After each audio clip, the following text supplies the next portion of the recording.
بسم الله الرحمن الرحيم لا حول ولا قوة إلا بالله العلي العظيم الحمد لله رب العالمين وصلى الله على سيدنا محمد وآله الطيبين الطاهرين اللهم أخرجني من ظلمات الوهم وأكرمني بنور الفهم اللهم افتح علينا أبواب رحمتك وانشر علينا خزائن علومك برحمتك يا أرحم الراحمين. Alhamdulillah, we finished one section of the book Mafatihul Hayat, and now inshallah we want to go to another part of the book, which is about social system in Islam. Ayatollah Jawadi Amuli Hafazahullah says that social relations in Islam are based on two important principles. This doesn't mean that there are no other principles, but these two are very fundamental. The first, which serves as the basic and as the foundation, is respecting and observing the rights of people. So that if someone is not observing the rights of people, then the other party has the right to ask for justice. So we want to have a society in which people observe each other's rights, and those who disregard would be aware that there are consequences. They have to see justice. For example, Allah subhanahu wa ta'ala says in Surah Baqarah, verse 194, فَمَنْ اعْتَدَى عَلَيْكُمْ فَاعْتَدُوا عَلَيْهِ بِمِثْلِ مَا اعْتَدَى عَلَيْكُمْ. If someone disregards your rights, for example by invasion, you can do the same. Or for example, Surah Nahl, verse 126, وَإِنْ عَاقَبْتُمْ فَعَاقِبُوا بِمِثْلِ مَا عُوقِبْتُمْ بِهِ. If someone causes some problems for you, some pain for you, some suffering for you, then you can ask for justice. Not more than what he has done, but you can ask for justice. Or in Surah Shura, verse 40, جَزَاءُ سَيِّئَةٍ سَيِّئَةٌ مِثْلُهَا. If someone does something bad, its recompensation is something similar.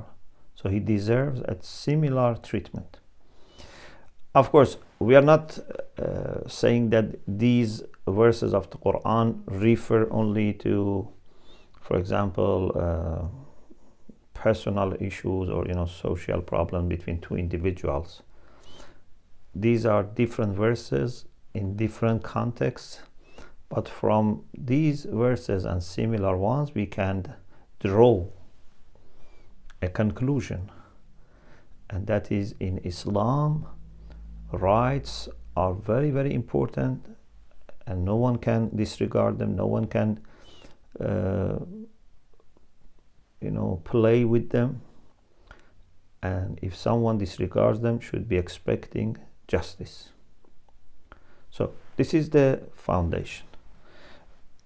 Again, I have to emphasize that these verses are related to different subjects, and for practical issues that apply to you, you should follow the guidelines from Maraja, from your Marja.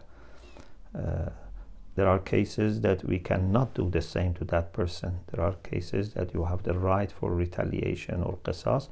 So these are very important things that you learn from your Marja's manuals. But what is important is that from all these cases we understand that there is a justice waiting for the people who are criminals, who are disregarding rights of other people, annoy them, hurt them, etc. But then we have a second principle which is built upon justice. Justice is the basic thing, and we have to observe it all the time. Even justice with enemies.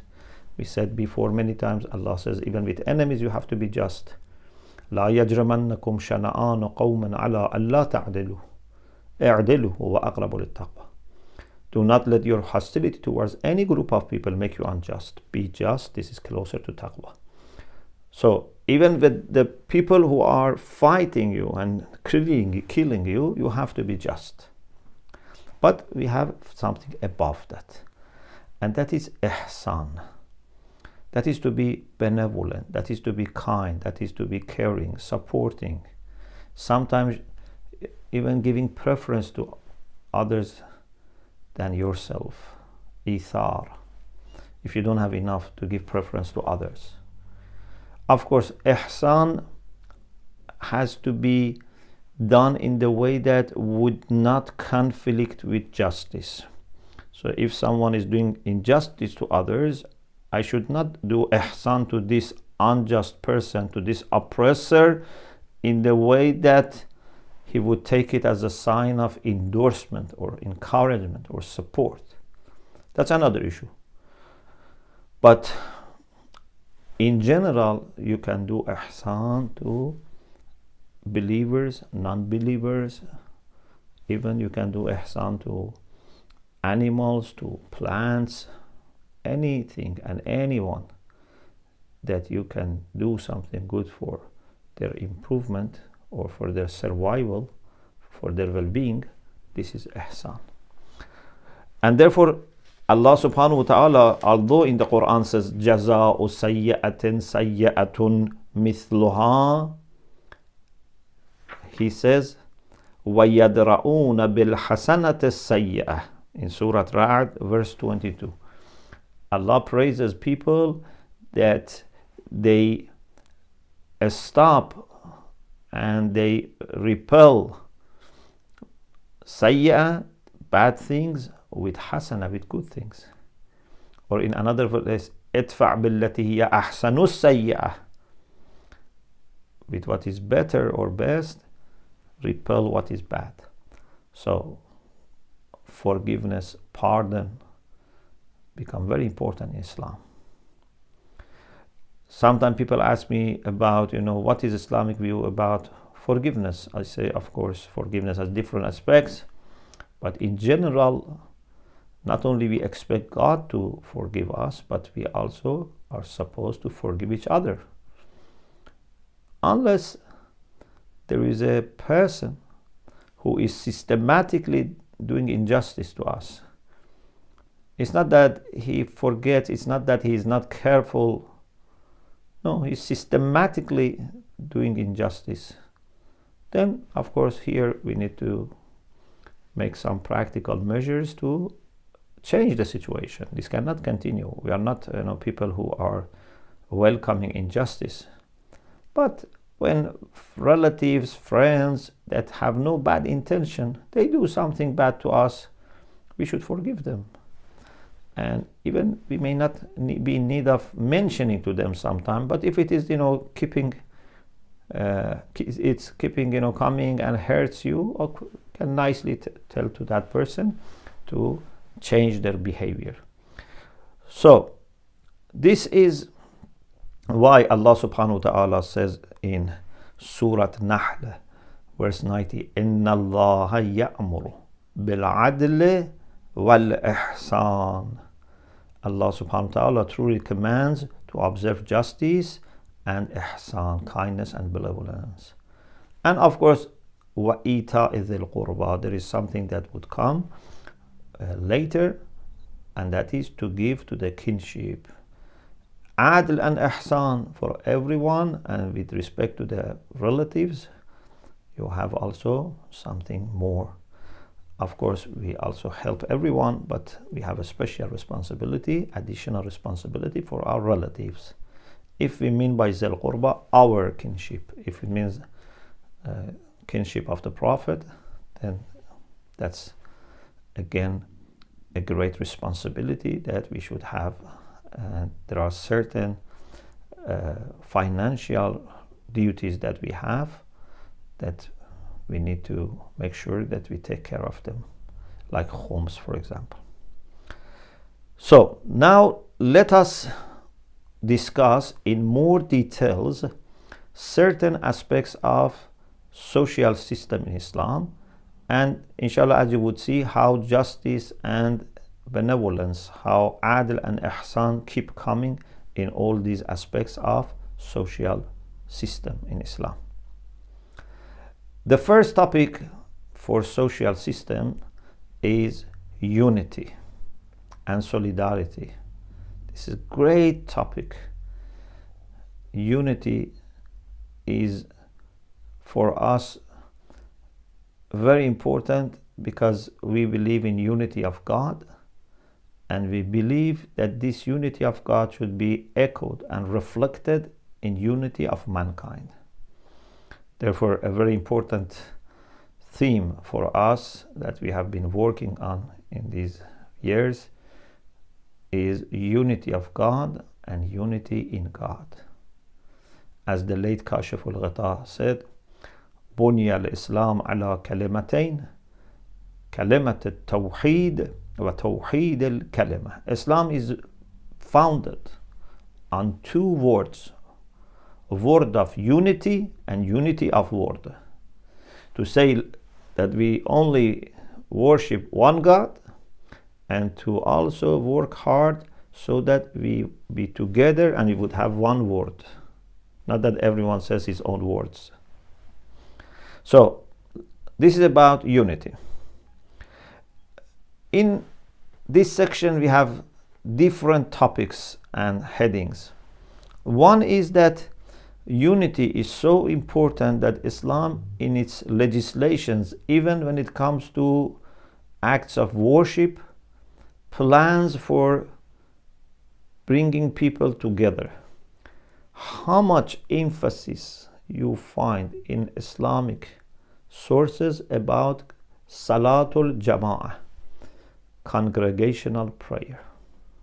To the extent that I believe, and I have shared in this in some lectures, that actually it seems that we are supposed to say Salat in Jama'ah and just we are forgiven if we do Furada. It's not that Salat is legislated and designed as Furada, as something you do individually, and then it says it's better to do it collectively. It seems to me that it is actually designed to be done together, but it is okay if you do it individually. For example, the way Adhan, Iqama, many dhikrs in Salat are planned. We are in the recitation of Surah Hamd, which we repeat in every Salat, say, Iyyaka na'bud wa iyyaka nasta'in. We don't say something which is like, Iyyaka a'bud wa iyyaka asta'in. I only ask help from you. I only worship you. Ihdini, guide me. No, it's plural. Up to the end of the Salat, Assalamu alayna, not Assalamu alayya. Peace be upon us. The way we say Adhan, Iqama, Hayya ala Salah. Why you are saying Hayya ala Salah if you are doing Salat yourself? They only make sense if we are declaring this to the community. Or for example, at the end of the Salat, you turn right, you turn left.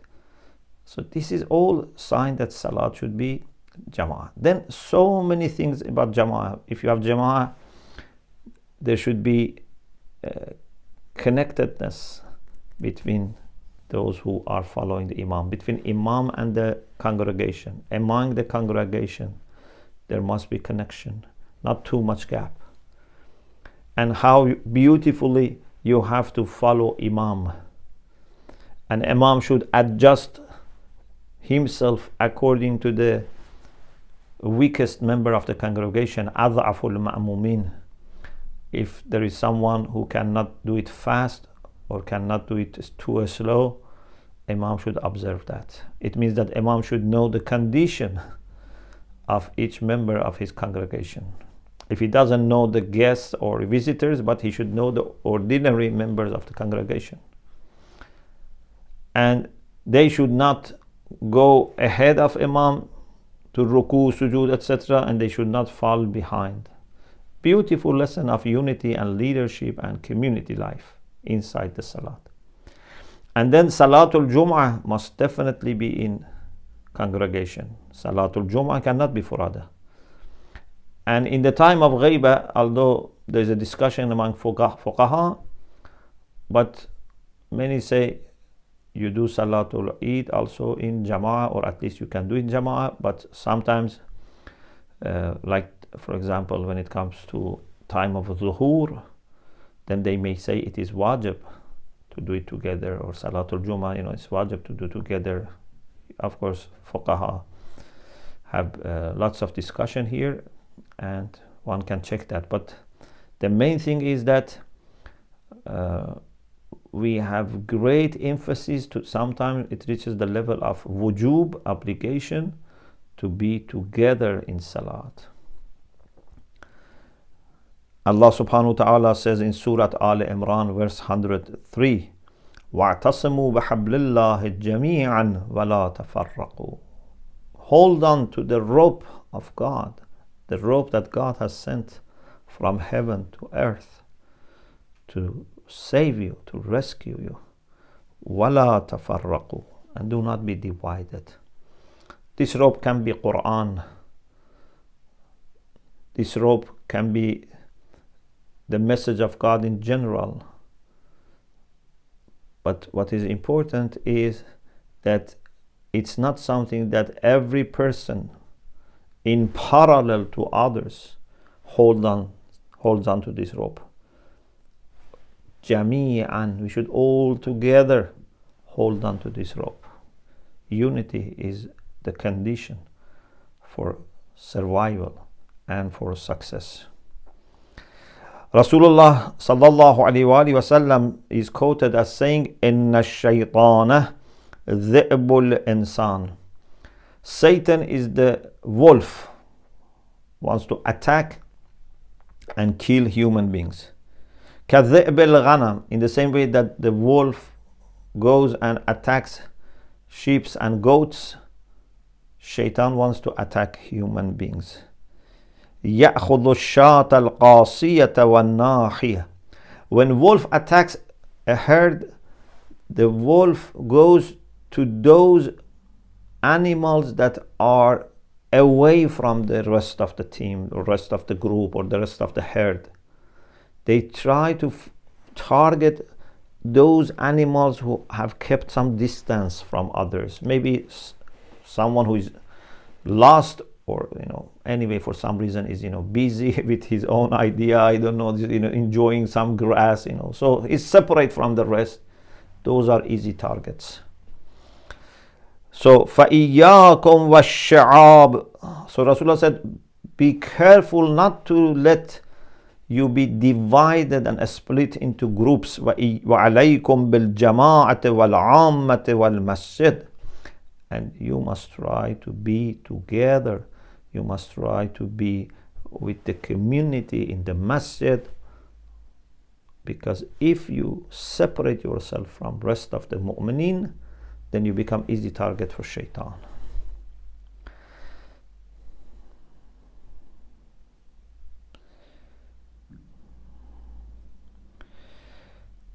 Now, what are some of the outcomes of unity?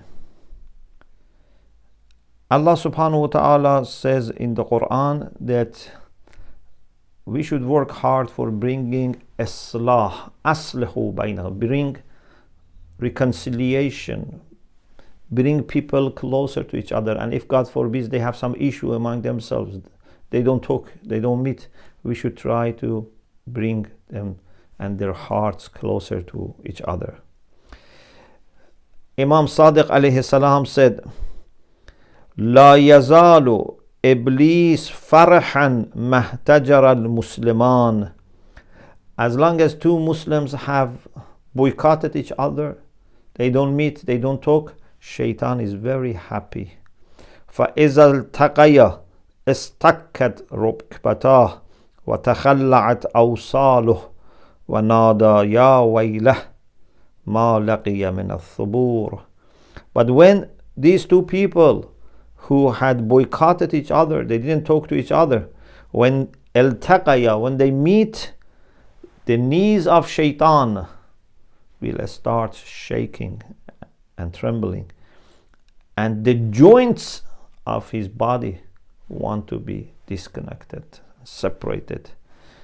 And he says, wow to me that I have been destroyed. Our unity destroys shaitan. And this is why unity is so difficult. Unity is not something easy to achieve, and even when you achieve, to maintain. It always needs sacrifice, dedication, commitment. Rasulullah sallallahu alaihi wasallam said, "Islahu dhatil bayn afdalu min ammatis salati was-sawm." To reconcile, even if it is between two people, because it doesn't say reconcile between how many people, it's general. When you reconcile between people, maybe two, maybe three, maybe 1,000, maybe 10,000, this is better than 1 year of prayer and fasting. So if we, after praying our wajib salat, our wajib fasting, if you want to know how much is the value of 1 year of prayer and fasting, which is great, 1 year of prayer and fasting, great, but still it's not as great as bringing people together and solving their problems with their relation. In another hadith we read,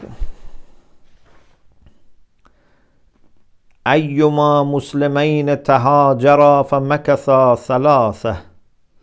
If two Muslims leave each other and don't speak for 3 days, then فأيهما سبق إلى كلام أخيه كان السابق إلى الجنة يوم الحساب. So if they don't speak to each other for 3 days, which is the maximum, then the one who goes faster and earlier to the other brother to solve the problem, to clarify things, to renew the relation, would go faster also to heaven, and he would precede the other person in going to heaven. The next issue is that it's Islamically illegal, immoral to cause separation and division. Rasulullah sallallahu alaihi wasallam once told some of his companions, "Ala ukhbirukum bi afdala min darajati as-siyam was-sadaqati was-salah." Shall I inform you about something which is higher in rank than fasting and charity and salat? All these three. قالوا بلى يا رسول الله. He said, yes, please inform us, O Messenger of God. He said, صلاح ذات البين. If you bring people together, if you reconcile, this is better. وفساد ذات البين وهي الحالقة. And if someone causes mischief between people, damages their relation, this is al-haliqa. It's like a blade that people use to shave their head. It totally, when you use blade, like for example, when you go to Hajj, and for men who go to Hajj, they know this, that when you use blade to erase all the hair and shave your head, nothing remains. If someone causes division between people, this is al-haliqa. Halq means to shave. It takes away everything that they had achieved in their faith. May Allah save us from division and from being a person who is divisive. Imam Baqir alayhi salam said, Inna shaitan yughri bayna al-mu'mineen. Satan always tries to cause problems and division among the believers. فَرَحِمَ اللَّهُ امْرَأً أَلَّفَ بَيْنَ وَلِيَّيْنِ لَنَا. May Allah's mercy be upon the person who brings two of our Shia, two of our awliya, two of our followers closer to each other. يَا مَعْشَرَ الْمُؤْمِنِينَ تَأَلَّفُوا وَتَعَاطَفُوا. O believers, have ulfa, have close relation, intimate relation with each other, and have tenderness towards each other. And then we have great warning about dividing people or being divided. Ayatollah Jawadi says those who are dividing people, no matter how much they pray to Allah subhanahu wa ta'ala and asking for his mercy, asking for be forgiven, when they are actually dividing people, it means that they are saying to God, they are sending this message that we don't want your mercy, because they are depriving themselves from mercy of Allah when they are dividing people. Amir al-Mu'minin alayhi salam said, وَالْزَمُوا السَّوَادَ الْأَعْظَمِ. Be with the greatest black, means be with the community, with the congregation, with the crowd of mu'mineen. Not crowd of every group of people, crowd of mu'mineen, crowd of believers. فَإِنَّ يَدَ اللَّهِ مَعَ الْجَمَاعَةِ. The hand of Allah is with the group, with the congregation. وَإِيَّاكُمْ وَالْفُرْقَةِ. Be very careful not to get into division. فَإِنَّ الشَّاذَّ مِنَ النَّاسِ لِلشَّيْطَانِ كَمَا أَنَّ الشَّاذَّ مِنَ الْغَنَمِ لِلذِّئْبِ. In the same way that if a sheep or goat is left out, they are not with the herd, they will become target of the wolf. If any person is shadh, is separate, is odd, is away from the community, that would be a target for shaitan.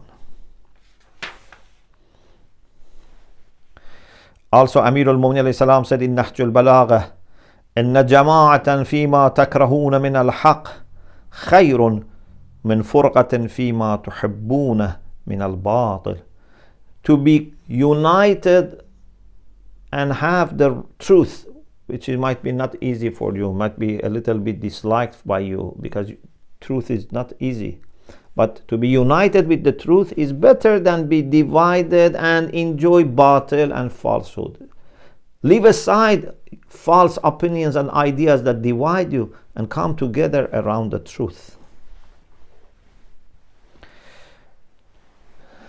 Inshallah, in the next session, we talk about some hadith that would prohibit separation and division. Alhamdulillah Rabbil Alameen.